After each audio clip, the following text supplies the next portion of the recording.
Hello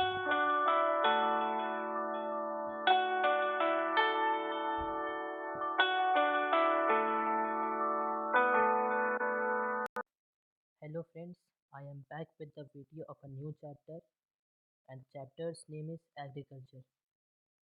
It is also a very important chapter. So let us see what is there in this chapter.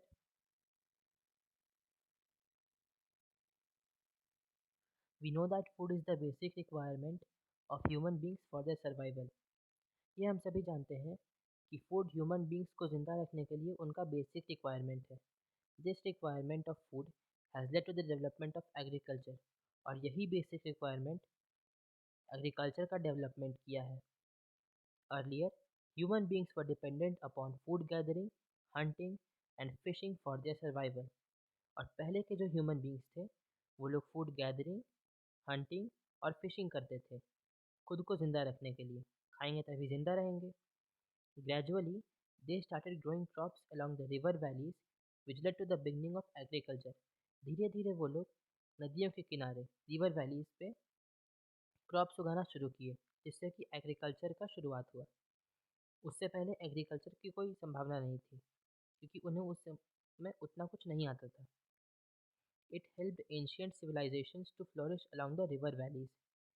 इसकी वजह से ancient civilizations को river valleys यानी नदियों के किनारे बसने में बहुत मदद मिली.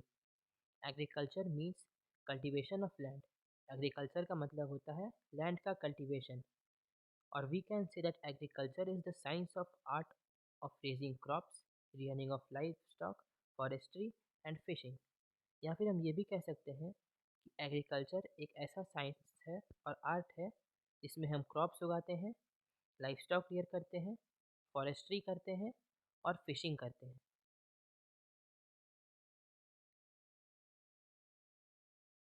अब है importance of agriculture. Agriculture is the major occupation of the people in the developing countries of the world. Agriculture जो है वो डेवलपिंग कंट्रीज़ के लोगों का मेजर ऑक्यूपेशन है. India is an agricultural country. India एक एग्रीकल्चरल कंट्री है. क्यों? क्योंकि इंडिया अभी भी एक डेवलपिंग स्टेज में है. वो डेवलप्ड पूरी तरह से नहीं हो पाया है.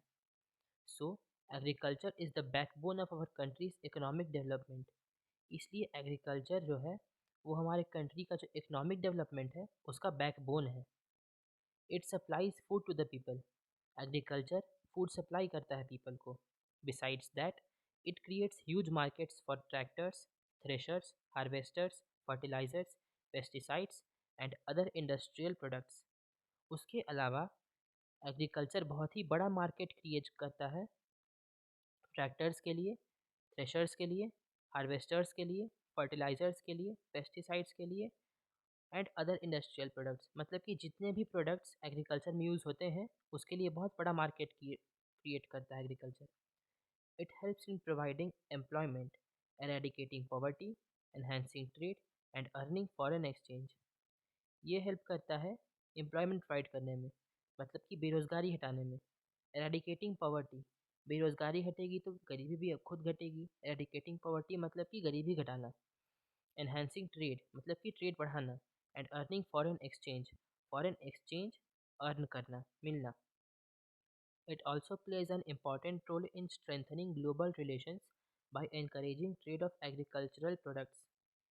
ये और भी ज़्यादा इम्पॉर्टेंट रोल प्ले करता है ग्लोबल रिलेशंस को मजबूत बनाने में. किस तरीके से मजबूत बनाता है ये? एग्रीकल्चरल प्रोडक्ट्स का जो ट्रेड है उसकी वजह से हमारा जो ग्लोबल रिलेशन है वो मजबूत होता है किसी भी कंट्री के साथ. Factors affecting agriculture. अब कौन कौन से फैक्टर्स हैं जो कि एग्रीकल्चर को अफेक्ट करते हैं? पहला है फिजिकल और जोग्राफिकल फैक्टर्स. उसके अंदर आता है रिलीफ. रिलीफ का मतलब कि आपका एरिया कैसा है. Plains are the most suitable for agriculture than the highlands. Plains जो होते हैं वो हाईलैंड्स यानी कि माउंटेन्स से ज़्यादा सूटेबल होते हैं एग्रीकल्चर के लिए. Population is generally high in plains. अब वहाँ का सॉइल भी फर्टाइल है, एग्रीकल्चर की ज़्यादा सूटेबल है तो वहाँ पॉपुलेशन ऑटोमेटिकली होगा. This helps in providing cheap labour and market to farm products. ये हेल्प करता है कम पैसों में लेबर लेने में और मार्केट करने के लिए फार्म प्रोडक्ट्स के लिए। It is more easier to use modern equipment on plain regions. ये ज़्यादा ईजी है मॉडर्न इक्विपमेंट यानी कि मॉडर्न मशीन्स यूज़ करने के लिए प्लेन रीजन्स में, whereas it is difficult to use machines on the rugged topography. Plains में इजीली यूज़ कर सकते हैं क्योंकि वहाँ का जो हमारा लैंड है वो हमेशा प्लेन रहता है मैक्सिमम जगह पर।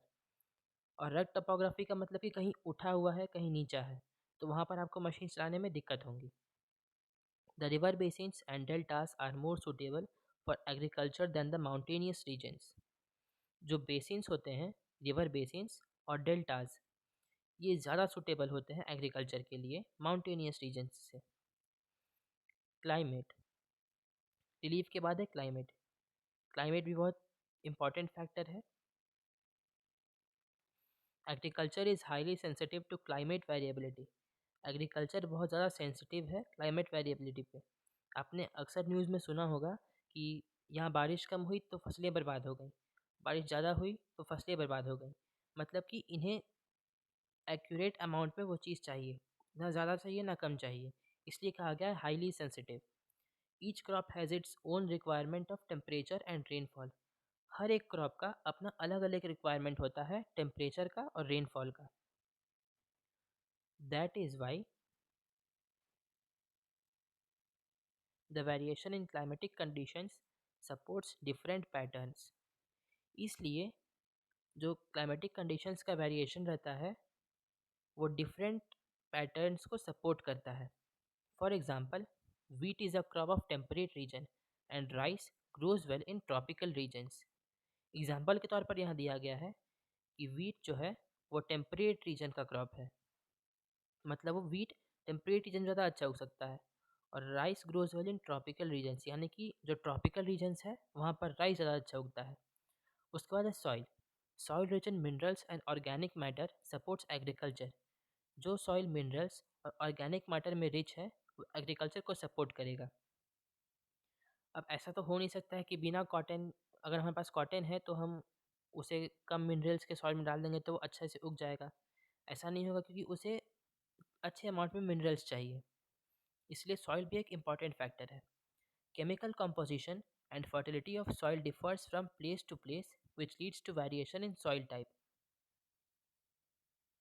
जो केमिकल कंपोजिशन रहता है सॉइल का और उसका जो फर्टिलिटी रहता है वो हर जगह पर सेम नहीं रहता है, वो हर जगह पर अलग अलग रहेगा। इस वजह से सॉइल टाइप में वेरिएशन आ जाता है, कहीं ब्लैक हुआ, कहीं एलुवियल हुआ, कहीं रेड हुआ, इस तरह के सॉइल्स होते हैं। Each crop has its own requirement of soil. हर एक क्रॉप का अलग अलग रिक्वायरमेंट है सॉइल का। जैसे कि जूट आपका अच्छा होगा एलुवियल सॉइल में, आपका कॉटन अच्छा होगा रेड सॉइल में, सॉरी ब्लैक सॉइल में। According to the soil type a large variety of crops are grown in different parts of the world। Soil type के अनुसार अगर हम देखें तो बहुत सारे वैरायटी के क्रॉप्स हैं जो कि different parts of the world में उगाए जाते हैं, मतलब वर्ल्ड के अलग अलग पार्ट्स में उगाए जाते हैं। Alluvial soil and black soil are the most fertile soils for agriculture. Alluvial soil जिसमें हम जूट उगाते हैं, ब्लैक सॉइल मतलब कि जिसमें हम कॉटन उगाते हैं। ये दोनों सॉइल हैं जो एग्रीकल्चर के लिए सबसे ज़्यादा फर्टाइल माने जाते हैं। दूसरा है economic factors.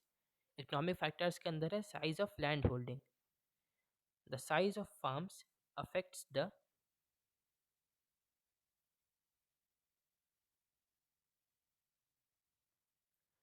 Agricultural pattern and the yield per hectare. जो फार्म का साइज रहता है वो एग्रीकल्चरल पैटर्न और यील्ड पर हेक्टेयर, यानी कि एक छोटा सा आपको लैंड दिया गया है 1 हेक्टेयर का, उसका जो यील्ड है उसको अफेक्ट करता है। In the densely populated areas of the developing countries, जो भी एरियाज हैं डेवलपिंग कंट्रीज के जो कि डेंसली पॉपुलेटेड हैं, the farm size is generally small due to growing rural population and the law of succession which leads to fragmentation of land. वहाँ जितने भी आपके डेवलपिंग कंट्रीज़ के डेंसली पॉपुलेटेड एरियाज़ हैं उनमें फार्म का साइज़ जनरली स्मॉल रहेगा, क्योंकि वहाँ पे रूरल पॉपुलेशन ज़्यादा उग रहा होता है, ज़्यादा ग्रो कर रहा होता है। और जो लॉ ऑफ सक्सेशन है उसके वजह से which leads to fragmentation of land. उसकी वजह लॉ ऑफ सक्सेशन जो है उसकी वजह से लैंड का फ्रेगमेंटेशन हो जाता है। The small fields are mostly not economical. जो छोटे छोटे फील्ड्स रहते हैं वो मोस्टली इकोनॉमिकल नहीं रहते हैं। उसके बाद है labour. The availability of labour has great influence on cropping pattern of a region. जो लेबर का अवेलेबिलिटी है वो बहुत ज़्यादा इन्फ्लुएंस करता है एक रीजन के क्रॉपिंग पैटर्न को। The labour requirement varies with different crops. जो लेबर का रिक्वायरमेंट है वो भी अलग अलग क्रॉप के साथ वेरी करता है। In many parts of India seasonal unemployment exists in rural areas. India के बहुत सारे पार्ट्स में सीजनल अनएम्प्लॉयमेंट मतलब कि अगर हम क्रॉप्स लगा दिए हैं उसमें अभी हमको कुछ नहीं करना है तो वहाँ सीजनल अनएम्प्लॉयमेंट चल रहा है, यानी कि अभी हमारे पास कोई काम नहीं है। Whereas during the period of sowing and harvesting there could be shortage of labour. और वहीं अगर हम देखें कि जब सोइंग एंड हार्वेस्टिंग का सीज़न आता है मतलब कि हमको उसको काट करके फसल को निकालना है पका हुआ फसल को, उस समय लेबर का शॉर्टेज आता है, लेबर मिलता ही नहीं है उस समय। The farmers of Punjab greatly depend on migrant labours for growing wheat and rice crops. जो पंजाब के फार्मर्स हैं वो मेनली डिपेंड करते हैं, जो लेबर्स माइग्रेट किए रहते हैं काम करने वाले लोग उन पे डिपेंड करते हैं व्हीट और राइस का क्रॉप्स उगाने के लिए। Capital. All agricultural inputs like the HYV seeds, means of irrigation, fertilizers, pesticides, hiring labor, machines, land lease, fodder, fuel, power and veterinary services require capital। जितने भी एग्रीकल्चरल इनपुट्स हैं जैसे कि HYV सीड्स हो गया, इरिगेशन के different means हो गए, फर्टिलाइज़र्स हो गया, पेस्टिसाइड्स हो गया, लेबर हो गया, मशीन्स हो गया, land lease, fodder, fuel, power, डॉक्टरी सर्विसेज, वेटरिनरी सर्विसेज मतलब डॉक्टर का सर्विसेज, इन सभी चीज़ों में कैपिटल चाहिए रहता है। The cultivation of commercial crops using new technologies requires more capital than required in traditional way of cultivation. जो कमर्शियल क्रॉप्स का कल्टिवेशन होता है जिसमें कि हम लोग न्यू टेक्नोलॉजी को यूज़ करते हैं वो ज़्यादा कैपिटल रिक्वायर करता है than required in traditional way of cultivation. मतलब कि ट्रेडिशनल वे ऑफ कल्टीवेशन में जितना कैपिटल चाहिए उससे ज़्यादा हमको कैपिटल चाहिए कमर्शियल क्रॉप्स के कल्टीवेशन में जिसमें कि हम लोग न्यू टेक्नोलॉजीज़ यूज़ करते हैं। Types of agriculture. अब एग्रीकल्चर के नए नए टाइप्स क्या हैं? Due to varying environmental conditions in the world many patterns of agriculture have emerged. जो पूरे वर्ल्ड में अलग अलग टाइप के एनवायरमेंटल कंडीशंस हैं उसके देखते हुए उसको अलग अलग पैटर्न निकाले गए हैं एग्रीकल्चर के। Actually they depend on the terrain, climatic conditions and economic background. Actually ये सारे पैटर्न्स जो हैं वो डिपेंड करते हैं आपके लैंड, आपका लैंड कैसा है, टेराइन, क्लाइमेटिक कंडीशंस वहाँ क्लाइमेट कैसा है एंड इकोनॉमिक बैकग्राउंड, और इकोनॉमिकली आप किस तरह के हैं उस पर डिपेंड करता है। ब्रॉडली एग्रीकल्चर में be divided into two categories. Mainly हम लोग एग्रीकल्चर को डिवाइड करते हैं टू कैटेगरीज में, that is subsistence agriculture and commercial agriculture. एक हो गया सबसिस्टेंस एग्रीकल्चर और दूसरा कमर्शियल एग्रीकल्चर।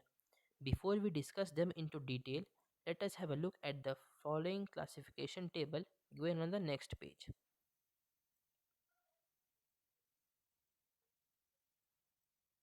यहाँ पर है टाइप्स ऑफ एग्रीकल्चर, उसके अंदर है सबसिस्टेंस एग्रीकल्चर, कमर्शियल एग्रीकल्चर।